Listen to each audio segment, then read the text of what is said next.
আপনার নাম কি মা? আমার নাম স্বর্ণানী মণ্ডল। স্বর্ণানী মণ্ডল। হ্যাঁ। আপনার বাড়ি কোথায়? বাড়ি মৌগ্রাম। মৌগ্রাম, কাকগ্রাম মৌগ্রাম। হ্যাঁ। আপনার কি সমস্যা হয়েছিল? আমার মাজায় ব্যথা। মাঝে ব্যথা হয়েছিল। হ্যাঁ। আপনি কাকে দেখিয়েছিলেন? ডক্টর সত্যপ্রিয় শেঠ। হ্যাঁ, তাপস। ডক্টর সত্যপ্রিয় শেঠকে আপনি দেখিয়েছিলেন? হ্যাঁ, সত্যপ্রিয় শেঠকে দেখিয়েছিলাম। হ্যাঁ, ওনাকে দেখানোর পর উনি ফিজিওথেরাপি লিখেছিলেন তো? হ্যাঁ, হ্যাঁ। দিয়ে ফিজিওথেরাপি লেখার পর আপনি আমাদের স্বাস্থ্য আকু এবং ফিজিওথেরাপি সেন্টারে কাটোয়াতে এসেছিলেন। হ্যাঁ। এখানে এসে ফিজিওথেরাপি করলেন। কদিন করলেন? 15 দিন। 15 দিন করলেন তো? হ্যাঁ। 15 দিন ফিজিওথেরাপি করার পর এখন আপনি কেমন আছেন? ভালো আছি। ভালো আছেন, তাই তো? হ্যাঁ। এখন ব্যথা কতটা আছে? ব্যথা নাই, অল্পই আছে, সামান্য। সামান্য আছে। বললেই চলে। আমরা কতটা কম ধরে নিতে পারি?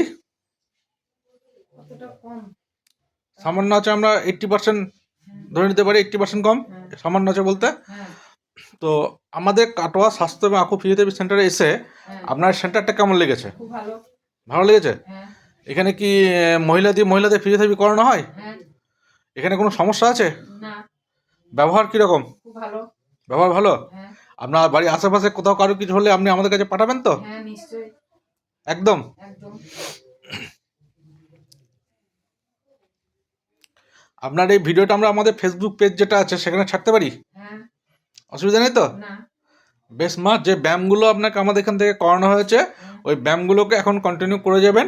আপনি ডক্টর সত্যপ্রিয় শেঠকে আবার একবার দেখান, উনি কি বললো না বললো দেখুন, প্রয়োজনে আমাদের সঙ্গে দেখা করে যাবেন। ব্যায়ামগুলো কিন্তু এখন ছাড়বেন না, হ্যাঁ? কারণ এগুলো হচ্ছে হিসাব মতো মাসখানিক করে নিতে পারলে খুব ভালো হয়, খুব সুবিধা হয়। ঠিক আছে?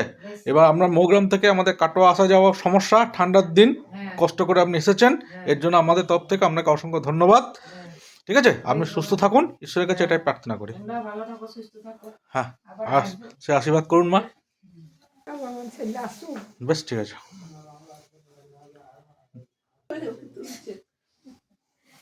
খুব অসহ্য হয়েছিল, থাকতে পারতাম, বসে একটু অসুবিধা সামান্য। আগে আগে আগে আগে একদমই বসতে পারতেন না? খুব অসুবিধা হতো? হ্যাঁ, এখন বেলটা নিয়ে খুবই সুবিধা। বেলটা নিয়ে বসে থাকলে আমিও ভালো আছি। বেলটা খুললে পারেই যন্ত্রণা।